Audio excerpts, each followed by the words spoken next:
Welcome Home Radio Podcast. Are you looking to buy or sell your home? Our team is here with answers to guide you through the buying and selling process. We encourage you to ask questions. Please comment on this show or visit us at welcomehomeradio.net for more information. Bringing real estate, lending, and education together in one place, and to help you make the right home decision for you and your family. Here are your hosts, Blair Thomas, Tom Holm, Alan Pace, and Jeff Duffy.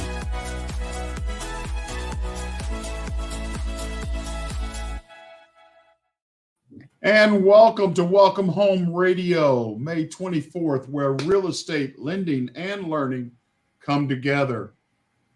We have a lot of builders out there giving off builder incentives. Building is going to continue. We hope it can catch it up to the demand. But what an opportunity to talk about these incentives.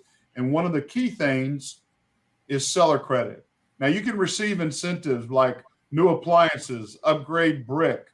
There's a lot going on there, but whenever you receive an incentive for seller credit, for cash on the barrel, to help pay closing costs, to help do, are you getting the best deal possible? Are they requiring of something of you?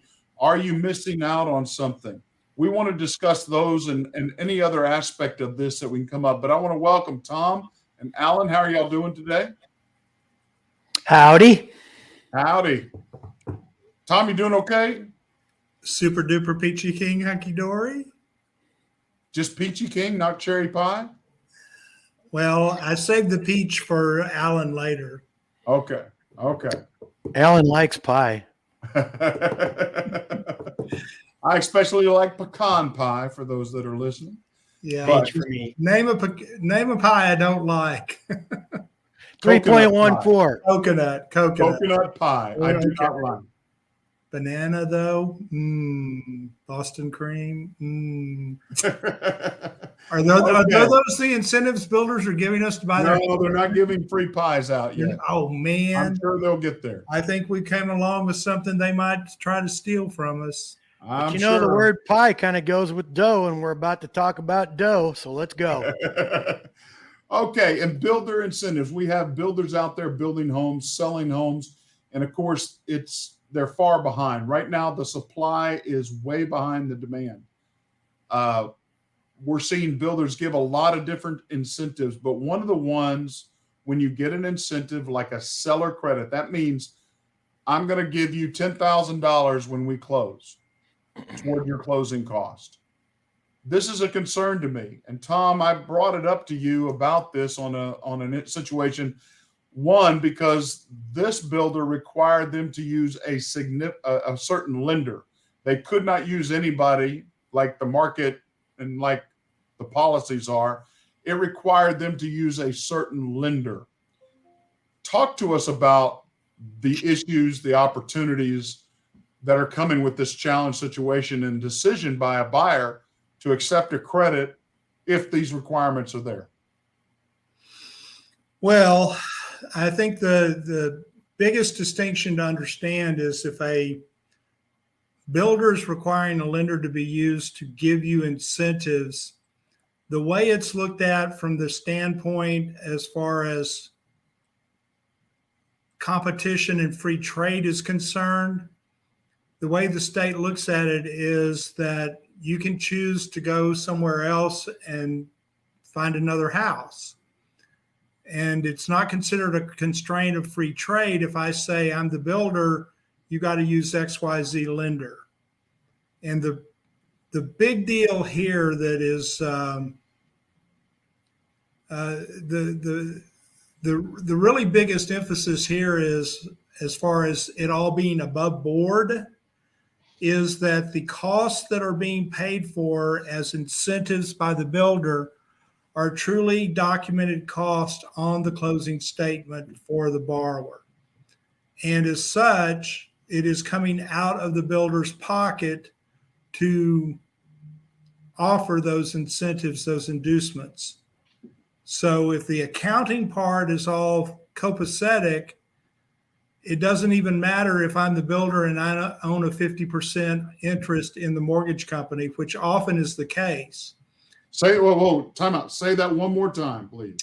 That as the builder, I will normally have 49 to 51% interest in the mortgage company through an LLC that was created to give us a centralized profit center. So in other words, you're paying for these things as the builder, but you have an ownership interest in the mortgage company that's being required to be used. And that's one of these very gray area things that CFPB was supposed to look at about 6-7 years ago. And the dogs were called off at that time. And they said, no. That would be too much constraint of free trade if we went after the builders and made them actually be held totally accountable to make sure there's no double dipping in this environment. But that's double dipping multiple times over. Theoretically, it's not, because they create the LLC and their buyers have the choice of saying, well, I don't want to use that mortgage company. I'll just pay for everything myself. Well, often when you go to a closing with a builder and your client, the builder, the lender, and the title company are all in the same building. And so if you're a buyer and you don't do this all the time, you're just thinking it's a net business and whatever I got to do. And that's kind of where they get people, and you try to give them advice, talk to your lender, get the best deal. And then, like I think somebody was saying earlier, you don't always use all the money they're giving you. It's for certain things. And a lot of people don't use the certain things. And so, you might get $2,500 for upgrades. Well, I got my own refrigerator. I just bought it at Home Depot, 6 months ago. I don't need a refrigerator. But if you don't use the money that you can only use for certain things, it's really not money you can use. So if you don't use it, you lose it. Right. Exactly. Thank you, Tom. That's exactly what I meant. I've been hearing that for 60 plus years. So yeah. But Blair, it's really confusing for the average person to go, they drive by these buildings and it says title and builder and lender. They're all right there. The people that visit the building drink out of the same coffee and the same, donuts and stuff they have for all their clients. And there's no separation whatsoever that I can see once you get into those buildings. They got different offices, but I'm not a lawyer and the LLC thing is legal stuff, but I'm sure they wouldn't do that if they thought they were going to get in trouble with anybody. And I don't think they feel like they are breaking any rules. Oh, I think they know they're breaking rules, but the bottom line is I don't think anybody's putting pressure on them. They're not losing business. They're not being investigated, and they're not being held accountable. And because buyers are the ones that have to hold them accountable. And if they're not strong enough, or they don't have the time or the knowledge, they're not going to be able to. They just want their home. Think about this in a perspective of 2008. In 2008, we knew the housing market was in free fall. It was in total collapse, and builders were basically getting hit a gut punch harder than just about anybody. But in 2008, SAFE Act comes along, and then 2010 follows with the Dodd-Frank. And at that point, between 2008 and 2010, there was not a builder out there that had any of these ABA ownership, LLC circumstances that they permitted to keep. Wells Fargo had more than 3,000 of these nationwide, and they called up every builder they had an ABA with, an affiliated business arrangement with, and said, we're dropping this in 30 days. So think about how much was there that was immediately dropped and discontinued because of fear that they might be caught. And today we know, since about 6-7 years ago, nobody's worried about that. The question's not asked by a group, and it's nothing an individual borrower can go do anything about. It takes a governmental agency, a watchdog agency, to go and look into this type of stuff that has the capacity and power and subpoena abilities to go and get the documentation to see if it's all being treated accurately, fairly, and it's benefiting the consumer. But if you think about it and go back to that time frame in 2010, why did everybody not do it? And then suddenly, well, let's go back and do the bad things we used to do to make things more expensive for borrowers. Possibly. Well, it may not. It may make it more expensive, but it also makes them more profit. So, well, that's of course both of those things working together. Let's balance that scale. And she's blind. I remember. There we go. Well, the opportunity is understanding it, and Alan brought it up, Tom, is I want to help educate our listeners to look at these costs and realize, give us some examples of the things that if they don't use it, you lose it type process. I mean, because not every time is somebody being charged with flood insurance or an existing title or expanding title policy or whatever it may be. What are these things that you've seen being happening on these contracts, these seller credit being used or put on, and that you perceive that you receive this benefit, but then it doesn't really happen? And say it again, the question. Give us some examples of those things that are not happening, like what they need to look at. What does a realtor need to look at to be aware of and saying, look, this is not going to be this much, and they're not going to spend all of this money on this, and it's not going to be able to go anywhere else? Well, the thing about realtors and their positioning on this is they're going to try to stay away from numbers probably more than they would like to, simply because they don't want to be dragged under the bus with misquoting things.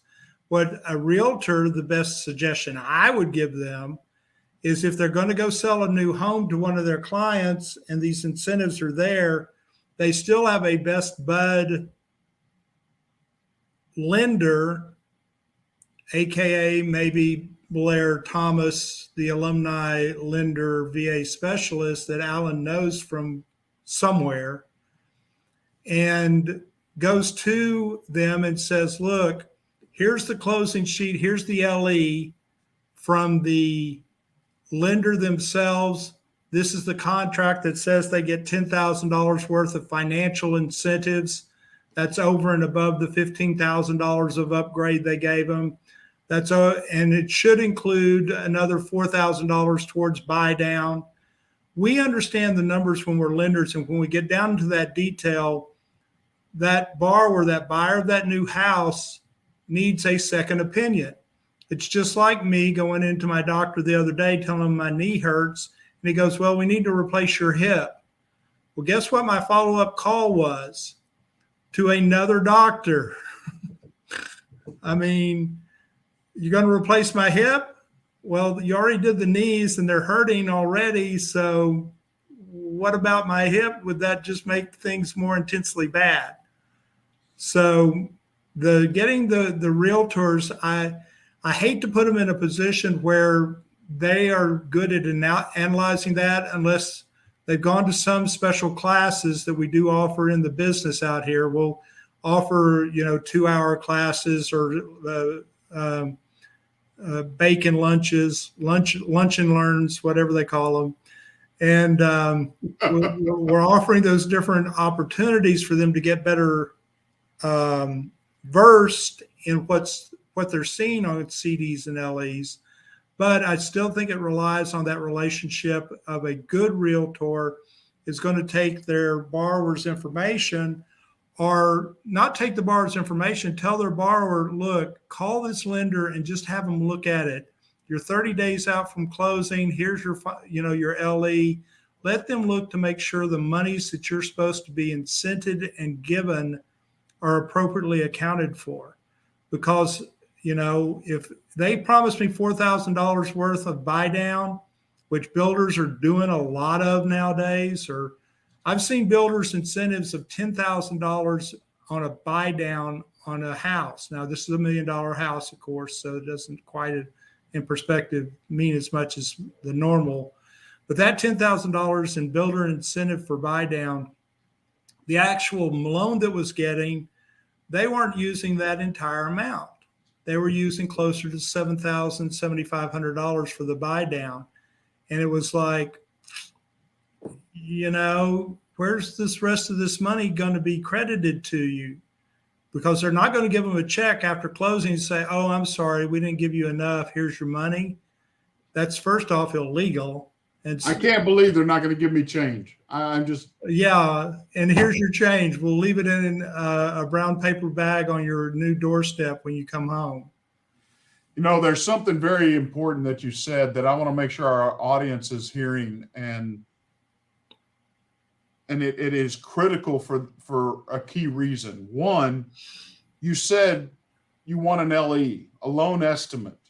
Now, why is that important? I can get a quote. A quote does not hold the builder accountable. The quote can be changed. An LE, a loan estimate, can be held accountable. It cannot change dramatically from start to finish. So always ask for a loan estimate. Do not ask for a quote. Ask for a loan estimate. That's going to show them charges. That's going to show you how much. That's going to be able to break down where that money's going. And I can compare that with an existing LE of another lender. You can actually put them side by side and see the cost structure. But you can also ask, where's that $10,000 that you promised me going? So if you take anything away from this show, this is the key point, always ask for an LE, a loan estimate, not a quote. Because a quote can be changed, can be, oh, well, we assume this, it's not this. An LE, they can't do that on. So, Tom, you would agree with that, right, Tom? Oh, 100%, absolutely. And the quote they're giving you often comes on what is titled a fee worksheet. And if our consumers get a fee worksheet, they can easily tell it's a fee worksheet because at the top it's required under federal law that it say this is an estimate of charges that may occur. However, if you want to get an accurate assessment of what it's going to cost you, get a loan estimate from your lender.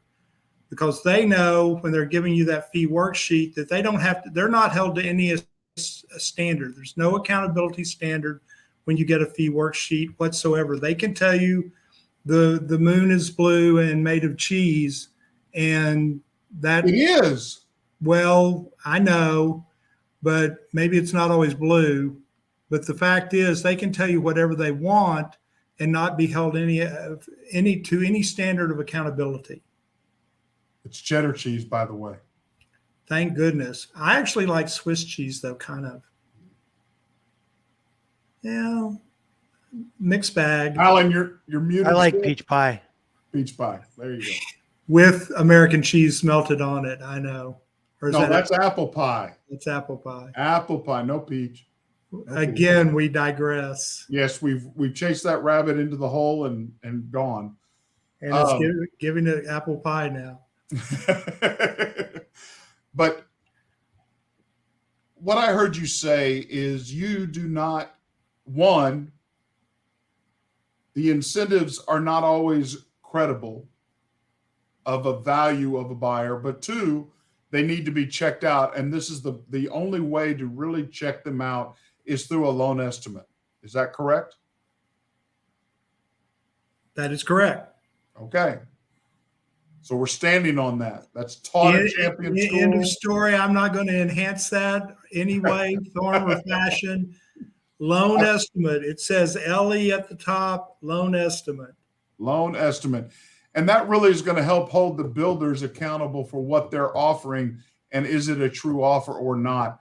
Don't assume. I understand you go out with Alan and you find something you really like and Alan helps you negotiate a wonderful contract with these incentives, with these updates. Boy, howdy, he got you that fine appliances and that upgraded master bath and that extended patio that you always wanted, but always double check it with a loan estimate. Well, Always double check.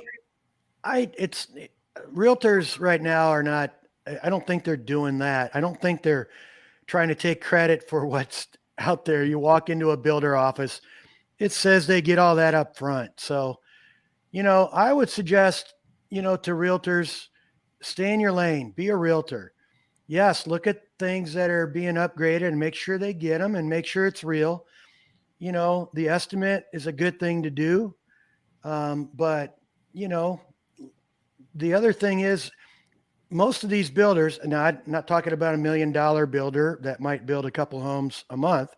A lot of the bigger builders that are building, the tract homes, you walk into their model and it says it in black and white, here's what you get if you buy with us and you use our title company, and you use our lender.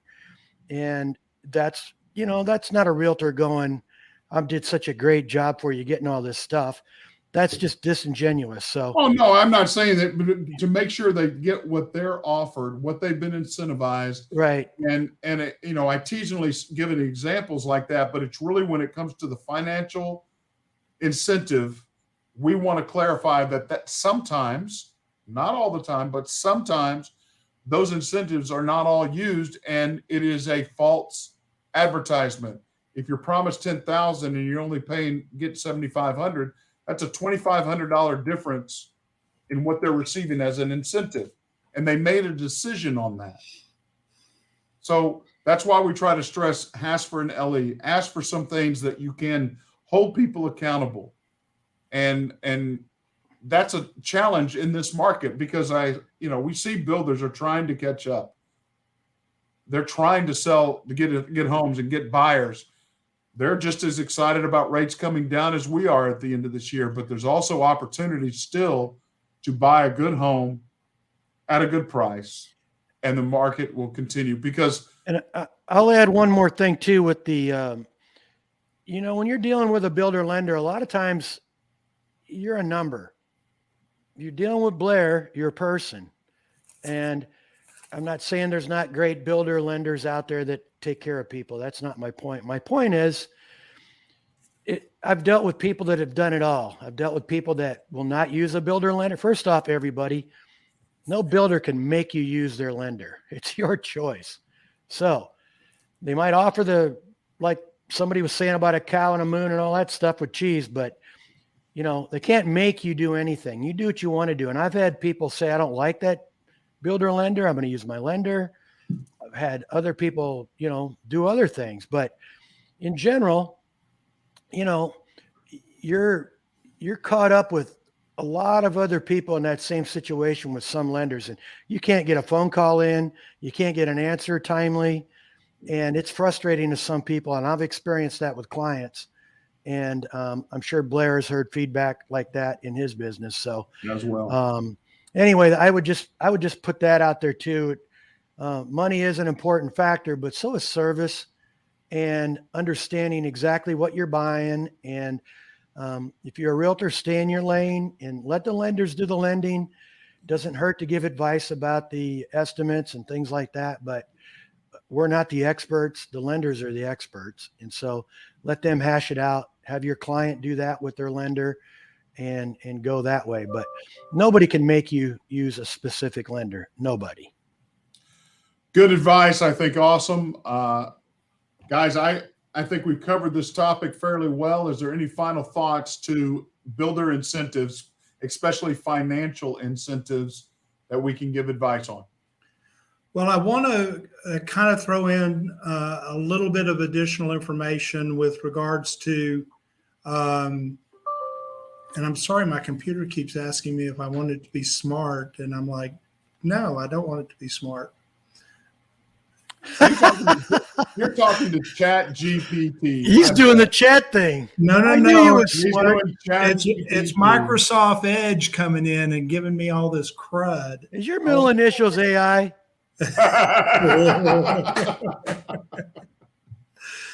That would be moi.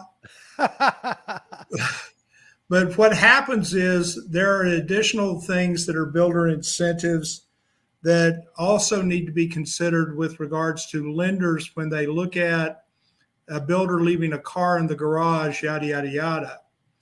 So upgrades and that type of thing, have an awareness that those are things that can be accounted for. You want to see them generally in the appraisal as far as getting value for those types of things when you do it. But if the builder leaves additional things like washers and dryers, refrigerators, that type of thing, which are not installed items appliance-wise, that those can be construed as additional incentives, and a lender may have to take that into consideration when they're looking at the appraisal and the appraised price that works out with those things being mentioned in the contract. So there are things that are built in. You get upgraded carpet, you get upgraded flooring, yada, yada, yada. Those are normal finishes, but additional things that are now being thrown in the loop by builders that are being creative. Here, we're going to give you 2 tickets to Hawaii type situations. God, I hate that. Those are way outside the realm of what a lender likes to and would want to be financing for you as your trip to Hawaii, because the builder gave you $5,000 or $10,000 worth of getaway after you own the home type situation. And yeah, these are times where if I'm a buyer of a house and those incentives are out there like that, where they're trying to offer me so much, I tell borrowers or tell people in my classrooms, get it off the price of the house. I mean, don't pay for a trip to Hawaii by financing it for 30 years. That's idiocy. You know, just take it off the cost of my house and let me go and do what I need to go do to get this thing done. But don't try to give me a bunch of incentives of other trash and treasures that you've overpriced or you're giving me that I'm ending up having to finance into the price of my house. Good advice. And that goes to the emotion of buying a new home. Very much. It is such a, I don't know, my personal opinion on it, I don't like it at all, but it's an emotional thing. And when you're dealing with people buying their first home and it's a new one, it can be really something. And anyway, I'm with you, Tom, on that. Very, very good advice. Well, guys, I hope we've helped somebody. I hope somebody's heard. If you don't have, we haven't answered your questions, find us at welcomehomeradio.net. Ask our questions there. Like us on our podcast. Follow us there. Share it. I hope this has helped someone out there when they negotiate their next contract for a new home, or a realtor out there to give some solid advice to a buyer. And any final things? Nada? We covered it. Awesome. Go Rangers. Go Rangers. Go Stars. I'm Blair Thomas. And I'm sometimes Tom Holm, but sometimes they just call me the champion. And I'm Alan Payson. I call him Tom AI Holm. I'll have Go Peach Cobbler. No, enjoy your peach cobbler for sure. God See bless. y'all. Y'all take care. Bye-bye. Welcome Home Radio production provided by Lunatic Digital. Check the listing of this podcast for the links to our sponsors. And don't forget to like, share, and follow us on social media. Visit welcomehomeradio.net for more information.